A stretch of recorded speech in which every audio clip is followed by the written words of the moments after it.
Hi, Patriots. I hope you're enjoying this Winter Wonderland Literacy Week. I know I am. I had a great time being snowed in to drop everything and read.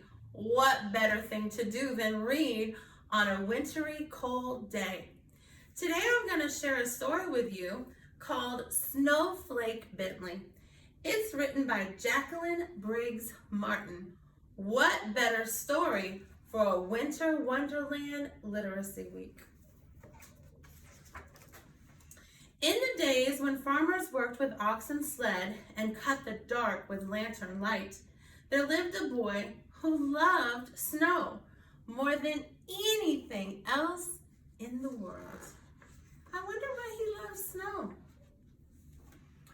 Willie Bentley's happiest days were the snowstorm days. He watched snowflakes fall on his mittens, on the dried grass of Vermont farm fields, and on the dark metal handle of the barn door. He said snow was as beautiful as butterflies or apple blossoms. So, who was Willie Bentley? Willie Bentley was born February 9th, 1865, on a farm in Jericho, Vermont, between Lake Champlain and Mount Mansfield, in the heart of the snow belt, where the annual snowfall is about 120 inches. That's a lot of snow, Patriots. He could net butterflies and show them to his older brother, Charlie. He could pick apple blossoms and take them to his mother, but he could not share snowflakes because he could not save them. Willie's mother was his teacher until he was 14 years old. He attended school for only a few years. She had a set of encyclopedias, Willie said. I read them all. That must mean he was pretty smart. When his mother gave him an old microscope, he used it to look at flowers, raindrops, and blades of grass. Best of all, he used it to look at snow. While other children built forts and pelted snowballs at roosting crows, Willie was catching single snowflakes day after stormy day. He studied the icy crystals. From his boyhood on, he studied all forms of moisture. He kept a record of the weather, and he did many experiments with raindrops. Sounds like he was quite the scientist. Their intricate patterns were even more beautiful than he had imagined. He expected to find whole flakes that were the same, that were copies of each other. But you know what? He never did. Willie decided he must find a way to save snowflakes so others could see their wonderful designs. For 3 winters, he tried drawing snow crystals. They always melted before he could finish. He learned that most crystals had 6 branches, though a few had 3. For each snowflake, the 6 branches were alike. I found that snowflakes were masterpieces of design, he said. No one design was ever repeated. When a snowflake melted, just that much beauty was gone, without leaving any record behind. Starting at age 15, he drew 100 snow crystals each winter for 3 winters.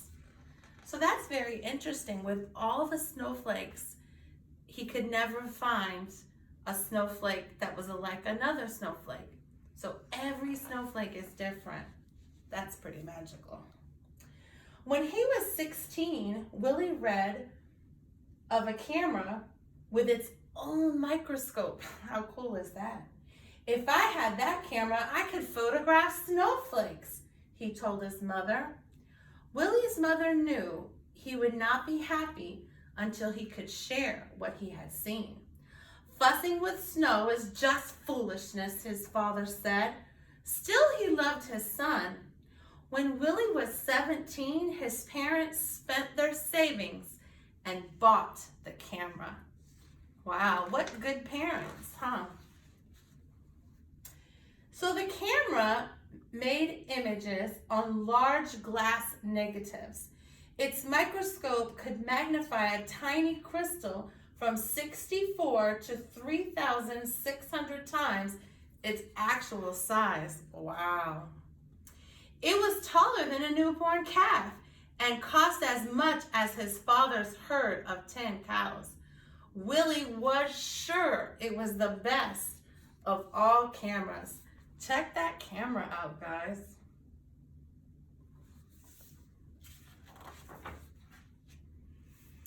Even so, his first pictures, they were failures, no better than shadows. Yet he would not quit. Mistake by mistake, snowflake by snowflake, Willie worked through every storm. Winter ended, the snow melted, and he had no good pictures. He waited for another season of snow. One day in the second winter, he tried a new experiment. It worked! Willie had figured out how to photograph snowflakes. Now everyone can see the great beauty in a tiny crystal, he said. The one thing I love about this story is that no matter how many times he failed, he kept trying until he was successful. And that's very important. You guys are going to be successful when you keep trying, no matter how many mistakes you make. That's really important. Willie's experiment, he used a very small lens opening, which let only a little light in to reach the negative. But he kept the lens open for several seconds, up to a minute and a half. He learned, too, that he could make the snow crystals show up more clearly by using a sharp knife to cut away all the dark parts of the negative around the crystals. The etching meant extra hours of work for each photograph, but Willie didn't mind.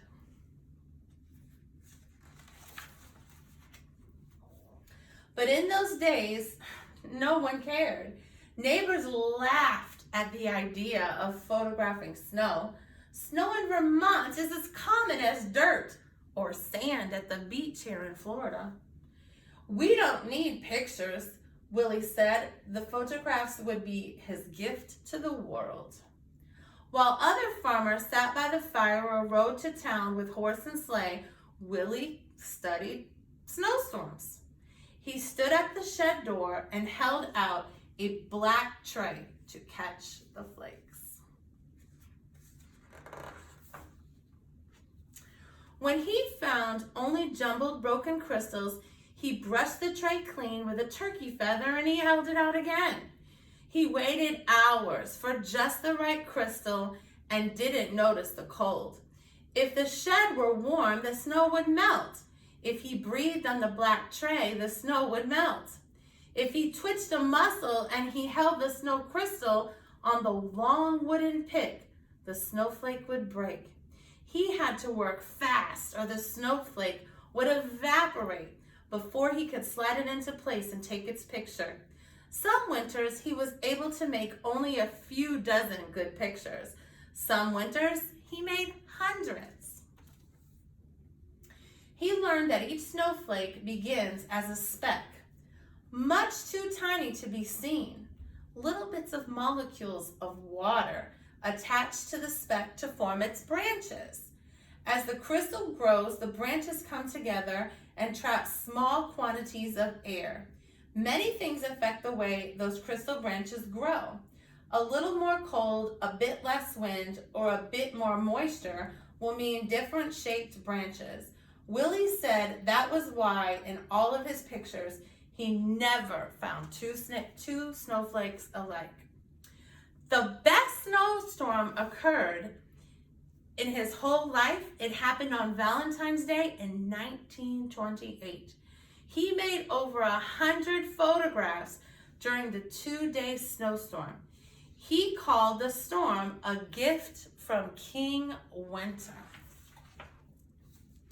Willie so loved the beauty of nature, he took pictures in all seasons. In the summer, his nieces and nephews rubbed coat hangers with sticky pitch from the spruce trees. Then Willie could use them to pick up spider webs jeweled with watery drops and take their pictures. On fall nights, he would gently tie a grasshopper to a flower so he could find it in the morning and photograph the dew-covered insects. Willie's nieces and nephews lived on one side of the farmhouse that Willie shared with his brother Charlie. Willie often played the piano as they sang and shared stories and games with them.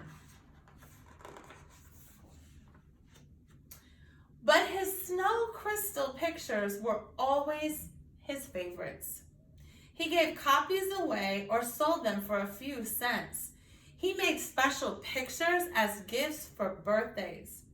He held evening slideshows on the lawns of his friends. Children and adults sat on the grass and watched while Willie projected his slides onto a sheet hung over a clothesline. Many colleges and universities bought lantern slide copies of his photographs and added to their collections each year. Artists and designers used photographs to inspire their own work. So after all of this work that he's done, they're still looking at his snowflake pictures today. He wrote about snow and published his pictures in magazines. He gave speeches about snow to faraway scholars and neighborhood sky watchers. "You are doing a great work," said a professor from Wisconsin. The little farmer came to be known as the world's expert on snow. In fact, they called him the Snowflake Man. But he never grew rich. He spent every penny on his pictures. Willie said there were treasures in snow. "I can't afford to miss a single snowstorm," he told a friend. "I never know when I will find a wonderful prize." Other scientists raised money so Willie could gather his best photographs in a book. And when he was 66 years old, Willie's book, His Gift to the World, was published. Still, he was not ready to quit. So even today, those who want to learn about snow crystals begin with Wilson Bentley's book, Snow Crystals. By 1926, he had spent $15,000 on his work and received $4,000 from the sale of photographs and slides. Less than a month after turning the first page on his book, Willie walked 6 miles home in a blizzard to make more pictures. He became ill with pneumonia after that walk, and he died 2 weeks later. A monument was built for Willie in the center of town. The girls and boys who had been his neighbors grew up and told their sons and daughters the story of the man who loved snow. 40 years after Wilson Bentley's death, children in his village worked to set up a museum in honor of the farmer scientist, and his book was taken the delicate snow crystals that once blew across Vermont, past mountains, and over the earth. Neighbors and strangers have come to know of the icy wonders that land on their mittens, thanks to Snowflake Bentley. The pictures on the monument says, Snowflake Bentley, Jericho's world-famous snowflake authority. For 50 years, Wilson A. Bentley, a simple farmer, developed his technique of microphotography to reveal to the world the grandeur and mystery of snowflakes, its universal hexagonal shape, and its infinite number of lovely designs. Wow, there's an actual picture of him. What a great story, and what great lessons we have learned from him. Number one, it's important to continue that even when we make mistakes, we keep going until we're successful. And number two, it's important to do what we love. So we know he loved his life because he enjoyed photographing snowflakes, and that's important. So when you think about your futures and what you want to be when you grow up, you want to think about doing something that you love, like Snowflake Bentley. I hope you enjoyed the story today as much as I did, and I hope you enjoy the rest of this Winter Wonderland Literacy Week. Have a great day, Patriots.